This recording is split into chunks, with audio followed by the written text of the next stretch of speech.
আচ্ছা, এই যে দেখো এটা হলো সিভি লেখার ফরম্যাট, জব অ্যাপ্লিকেশন যেটা, এটা লেখার ফরম্যাট কিরকম, যে প্রথমে হবে তারিখ, তারপর হচ্ছে বরাবর, এইখানে তুমি যার কাছে লিখবা, যে প্রধান শিক্ষক হলে প্রধান শিক্ষক, অফিসের পরিচালক হলে পরিচালক, ঠিক আছে, বা জেলা প্রশাসক হলে জেলা প্রশাসক।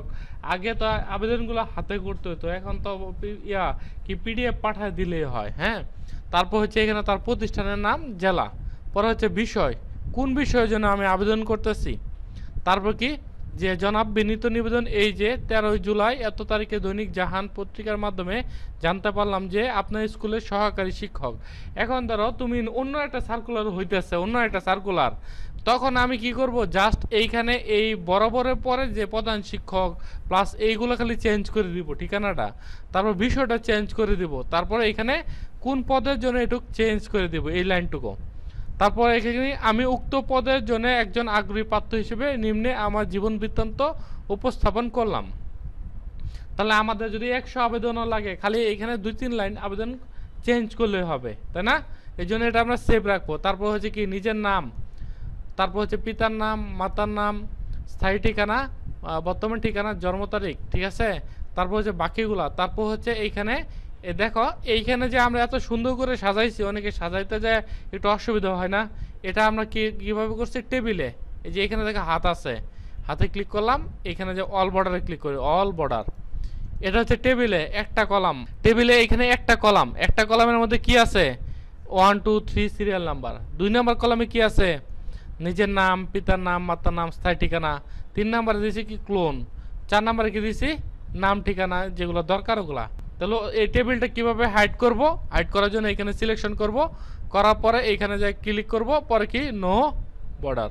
এটা হচ্ছে আমরা টেবিলের মাধ্যমে করলে আমার দৃষ্টিতে সবচেয়ে আমার সহজ হয়। এমনিও করা যায়, ট্যাব দিয়া উল্টাপাল্টা বাজে, টেবিলে করার চেষ্টা করব। তারপর কি, পরীক্ষার নাম, SSC, HSC, BBA, MBA, PGT, ICT. তোমরা যদি বাংলাতে করো এভাবে দিতে হবে। প্রতিষ্ঠানের নাম, কোন জায়গা থেকে পড়াশোনা করছো, ঠিক আছে। তারপর হচ্ছে বোর্ড, কোন কোন বোর্ড থেকে করছো। তারপর হচ্ছে পাশের সন, জিপিএ, পাশের সন, আর এটা কি, জিপিএ। এখানে আরেকটা জিনিস দেওয়া যেতে পারে এটার সাথে, যে এখানে আমরা ব্র্যাকেট দিয়ে দিতে পারি, যে এটা বিজ্ঞান হলে বিজ্ঞান, ব্যবসায় শিক্ষা হলে ব্যবসায় শিক্ষা, আর্টস হলে আর্টস। এখানে আমরা পাশে এটা ব্র্যাকেট দিয়ে লিখে দিতে পারি।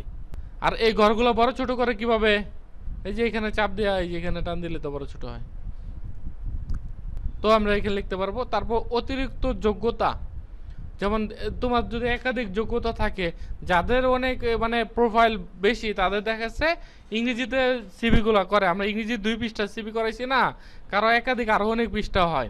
তারপর হচ্ছে অতি কারিগরি শিক্ষা বোর্ড কর্তৃক 6 মাস মেয়াদী certificate of computer office application প্রশিক্ষণপ্রাপ্ত। হ্যাঁ, তারপর কোথায় জব করছি, তারপর হচ্ছে কি, ফোন নাম্বার ও ইমেল, ফোন নাম্বার আর একটা ইমেল দিতে হবে। তারপর কি, অতএব বিনীত নিবেদন, এই যে উক্ত বিষয় বিবেচনা করে আমাকে উক্ত পদে নিয়োগ প্রদানের আপনার সুঅজ্ঞা হয়।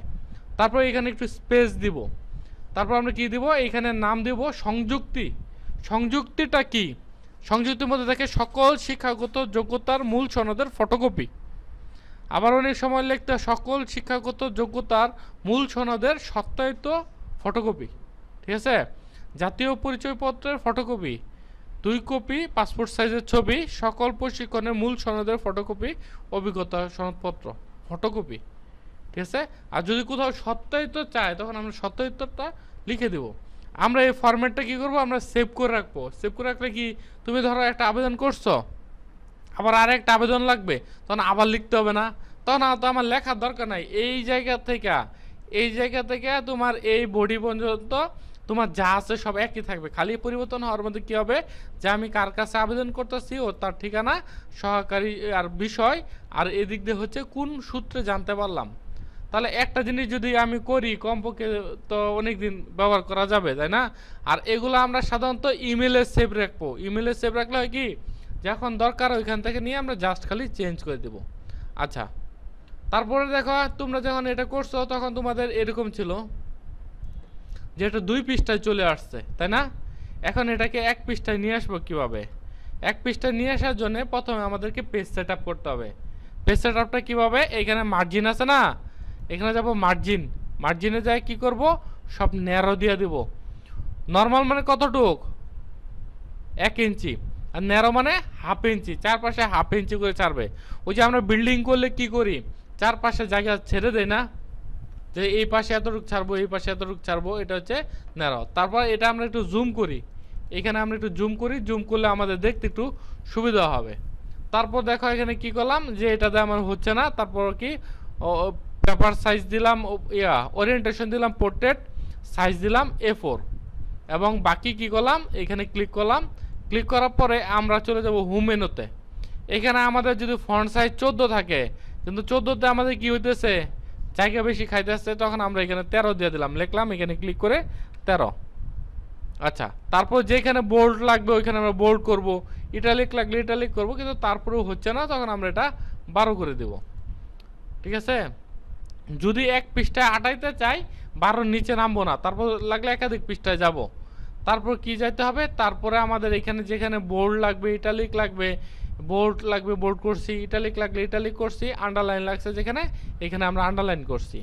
তারপর লেখাগুলো কি করব, জাস্টিফাই দিয়ে দেবো। জাস্টিফাই মানে কি, হ্যাঁ, দুই পাশে সমান। কিন্তু এইখানে দেখো, এই যে এই পরীক্ষার নাম এগুলো থাকবে লেফট, মানে কি বাম পাশে, আর এই সবগুলো থাকবে হচ্ছে মাঝখানে, সেন্টার অ্যালাইনমেন্ট।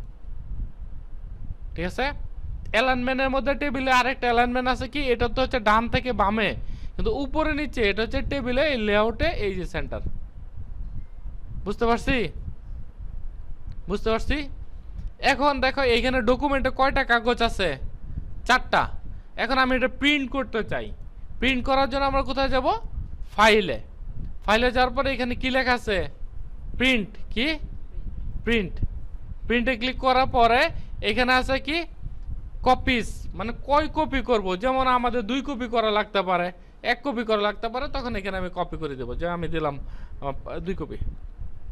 যেমন ফটোকপি বলি না 10 কপি করতে, 20 কপি করতে, এটাও সেম, আমি 2 কপি 1 কপি দিব। দেওয়ার পরে আমাদের এখানে আমরা কপি দিলাম। তারপর কোথায় ক্লিক করব, এখানে আছে প্রিন্ট অল পেজ। আমাদের এখানে পেজ আছে 4টা, আমি কি 4টা প্রিন্ট করতে চাই, তাহলে আমি যদি ওকে দেই 4টা পেজে প্রিন্ট হবে। আর যদি আমি লিখে দিই না, শুধু আমার 1 নাম্বার পেজ প্রিন্ট হবে, কত নাম্বার, 1 নাম্বার, তাহলে 1 নাম্বারটায় প্রিন্ট হবে। বুঝতে পারছি। তারপর দেখো এখানে আছে কি প্রিন্ট ওয়ান সাইড, মানে কি এক সাইড প্রিন্ট হবে কিনা। আমরা যদি দেই প্রিন্ট বোথ সাইড, তাহলে এপিট ওপিট প্রিন্ট হবে। আগে যে ফটোকপি মেশিনগুলো ছিল, একটা কাগজ দিত, একটার পর একটা দিত, আর এখন হচ্ছে কি একবারে স্ক্যান করে কমান্ড দিয়ে দিবে, সে অটোমেটিক প্রিন্ট হইতে থাকবে। আগে কিন্তু একটা বই ফটোকপি করতে গেলে সে সারাদিন দাঁড়া থাকতো তো, আর এখন হচ্ছে কি তোমার একবার কমান্ড দিয়ে সে ঘুরে আসে, অটোমেটিক নিয়ে নেয়। আচ্ছা, তারপর এখানে পেপার সাইজ দেবো আমরা A4, হ্যাঁ। তারপর যদি আমরা এখন প্রিন্ট দেই, প্রিন্ট হয়ে যাবে। এখন প্রশ্ন থাকে তোমাকে এটা PDF কিভাবে করতে হবে, কারণ আমি তো সবসময় যে আমাকে প্রিন্ট করে দিয়ে আসতে হবে এরকমই না। এখন অনেকে প্রতিষ্ঠান চায় কি যে ইমেলে সিভি ড্রপ করুন, ইমেলে অথবা হোয়াটসঅ্যাপে পাঠা দেন, কারণ তুমি যাইবা আসবা, গেলে তুমি তার সাথে 10 মিনিট কথা বলবা, সময় নষ্ট না। দেখা যাচ্ছে তুমি গেলে তো একটা জায়গায় 10 মিনিট তুমি তাকে সময় দিবা, তখন তোমাকে PDF ফাইল চায়। পিডিএফটা কি, পিডিএফটা সহজে ভাঙে না, হ্যাঁ, এমনি ফাইল দিলে কি হয়, ভাঙিয়ে যায়। পিডিএফটা ভাঙে না। পিডিএফ করার জন্য কোথায় যেতে হবে, এই ফাইলে। যার পর এখানে সেভ এস লেখা আছে না, সেভ এস পাইছি, সেভ এসে ক্লিক করবা। ক্লিক করার পরে এরকম একটা বক্স আসবে, এখানে আমরা দিয়ে দিলাম জব, কি জব অ্যাপ্লিকেশন, আমরা এটা দিলাম জব অ্যাপ্লিকেশন বাংলা। তারপর দেখেন সেভ অ্যাজ টাইপ, কোন টাইপের সেভ হবে, এখানে আছে ওয়ার্ড ডকুমেন্ট, কি ওয়ার্ড ডকুমেন্ট, এনে ক্লিক করে দেখো এখানে লেখা আছে কি PDF। পরে এখানে আমরা কি করব, সেভে চাপবো, এই যে দেখো PDF হয়ে গেছে। আচ্ছা, এই ফাইলটা কিভাবে PDF করে, PDF করার জন্য আমরা MS ওয়ার্ডে গেলাম, আমরা যেটা PDF করব এখানে যাব, যার পরে এখানে সেভ এসে ক্লিক করব। কোথায়, সেভ এস। তারপরে এইখানে যে নাম আছে এটা থাক, আমরা এখানে লোকেশন দিয়ে দেই কি ডাউনলোড, এখানে আছে কি সেভ অ্যাজ টাইপ, কোন টাইপের সেভ হবে, আমরা এখানে ক্লিক করব। ক্লিক করার পর এখানে কি আছে, PDF, পরে কি সেভ। এই দেখো এটা কিন্তু তুমি এডিট করতে পারবে না, বুঝছো, এনে তুমি লিখতে পারবে না, বুঝছো, পিডিএফটা সহজে লেখা যায় না। এটা হচ্ছে পিডিএফ করার ফরম্যাট। এখন আমরা যদি দেখো কোনো এই ফাইলটা পাঠাইতে চাই, এটা তো আমরা ইমেলে দেখবো। তো বুঝতে পারছি।